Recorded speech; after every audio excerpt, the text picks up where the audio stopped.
पिछले साल जब से बंगाल के विधानसभा चुनावों की घोषणा हुई है, तब से ही राज्य में राजनीतिक हत्याओं और हिंसाओं का दौर रुकने का नाम नहीं ले रहा है। आज 1.5 साल हो चुका है विधानसभा चुनाव को, लेकिन आज भी ये हिंसाएं, राजनीतिक हत्याएं और बलात्कार बदस्तूर जारी हैं।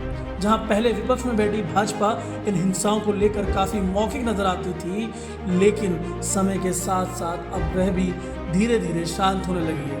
और इसीलिए आज हम कह रहे हैं कि बंगाल की अराजकता पर केंद्र की चुप्पी विषमकारी है। बंगाल की राजनीतिक विरासत क्रांति की रही है, जिसे बंगाल ने अतीत की चादर में कहीं छुपा लिया है। पिछले कुछ दशकों से बंगाल में राजनीतिक हत्याओं, राजनीति से प्रेरित बलात्कार की घटनाओं ने पूरे देश को झकझोर कर रख दिया है। लेकिन सत्ता में बैठे मतांध सत्ताधीशों की मौन चुप्पी बताती है कि वे इसके समर्थन में हैं। सत्ता के गलियारों में बहन बेटियों की चीखती आवाज़ें मंद पड़ रही हैं।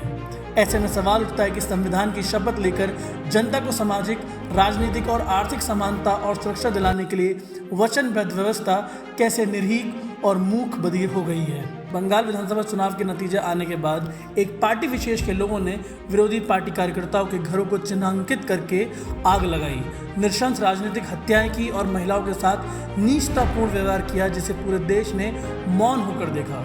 चुनावी विजय के पश्चात बंगाल में जो नरसंहार हुआ, उसे भारतीय राजनीतिक इतिहास में कभी नहीं भुलाया जा सकता है। इतना ही नहीं, राजनीतिक हिंसाएं एकाएक नहीं हुई हैं, इसका अंदेशा पहले से था और इसकी पृष्ठभूमि पिछले 4 सालों से बन रही थी। लेकिन केंद्र व अन्य संवैधानिक संस्थाओं की चुप्पी ने बंगाल की जनता को इस विकराल स्थिति में अकेला छोड़ दिया है।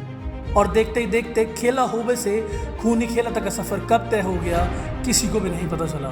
रोम जल रहा था और नीरो बांसुरी बजा रहा था। इस कहावत को दीदी के साथ जोड़कर देखना स्वतंत्र पत्रकारिता के ऊपर भले ही संदेह पैदा करे, लेकिन इस कहावत को ममता दीदी ने चरितार्थ किया है।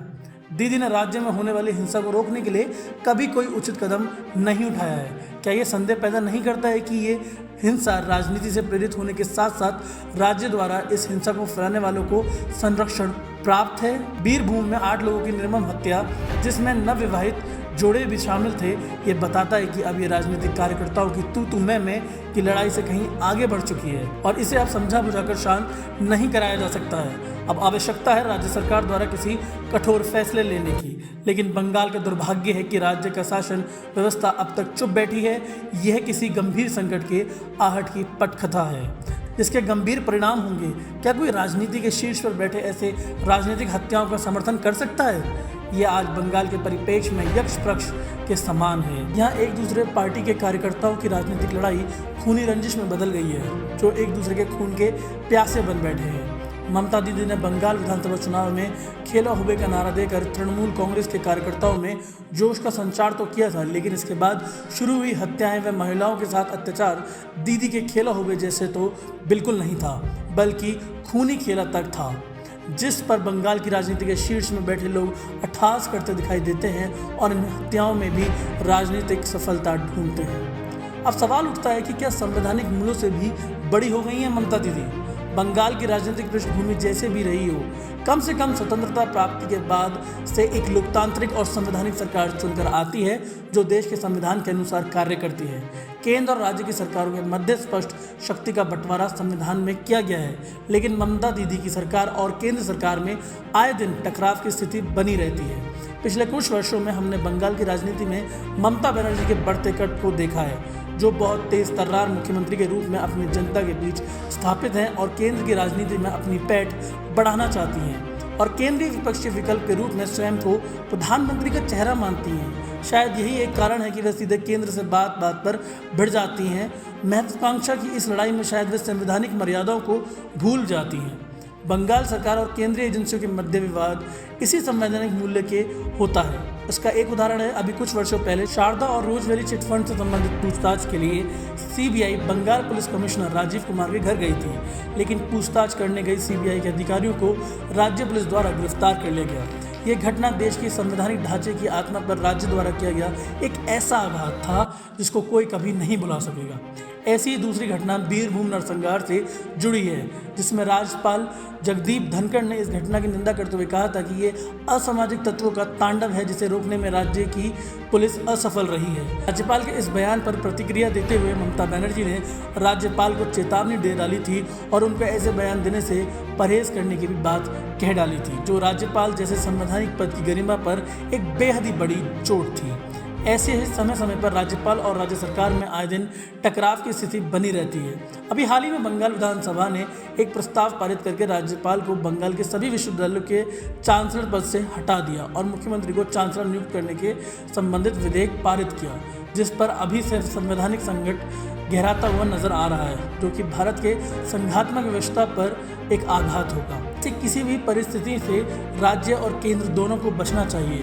स्वस्थ लोकतंत्र को जीवित रखने के लिए संविधान की गरिमा को बचाए रखना हम सब का दायित्व होता है और इसे बंगाल सरकार में बैठी ममता दीदी को भी समझना चाहिए। उनके इन सब कार्यों से देश के अन्य राज्यों पर भी बुरा प्रभाव पड़ेगा और राजनीतिक अस्थिरता जैसे हालात उत्पन्न हो जाएंगे, जो कि देश के विकास में बाधक है। अब सवाल ये उठता है कि बंगाल में इतनी राजनीतिक अराजकता पर भी केंद्र शांत क्यों है? बंगाल में फैली अराजकता पर केंद्र की चुप्पी गहरे प्रश्न खड़े करती है। क्यों नहीं केंद्र सरकार राज्यपाल और राज्य सरकार के विवाद पर एक भी शब्द नहीं कहती है? क्या केंद्र सरकार इतनी कमजोर है कि उन्हें भी डर लगता है कि कहीं सत्ता की चाबी हाथ से ना निकल जाए? लेकिन आंकड़ों में ऐसा दिखाई नहीं देता है।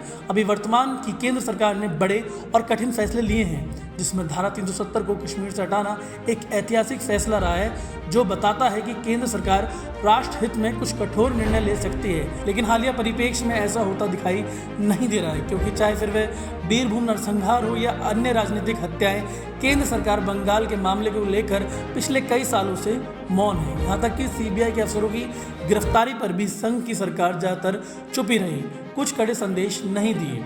अभी राज्यपाल विवाद पर भी सरकार ने कुछ नहीं कहा है, लेकिन कुछ कानूनविदों का कहना है कि अभी पास हुए विधेयक पर यदि राज्यपाल दस्तखत ना करें और उसे होल्ड कर लें तो राज्य सरकार के पास कोई विकल्प नहीं बचेगा।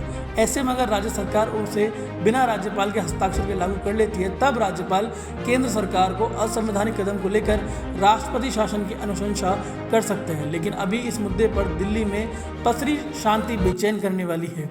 आखिर कब तक बंगाल अराजक तत्वों के द्वारा जलाए जाता रहेगा? आखिर कब तक बंगाल संवैधानिक मूल्यों को ताक पर रखकर केंद्र को ठेंगा दिखाते रहेगा? बंगाल को लंबे समय से संवैधानिक उपचार की आवश्यकता है और इसके उपचार की जिम्मेदारी केंद्र की है, जो अभी गहरी नींद में सोई हुई है। इस वीडियो के लिए इतना ही। आपकी इस मुद्दे पर क्या राय है वो हमें कमेंट बॉक्स में ज़रूर बताएं। साथ ही ऐसी और वीडियोस के लिए हमारे चैनल को सब्सक्राइब करना ना भूलें और अगर वीडियो अच्छी लगी हो तो वीडियो को लाइक करना भी ना भूलें। तब तक के लिए अपना बेहद ध्यान रखें। धन्यवाद।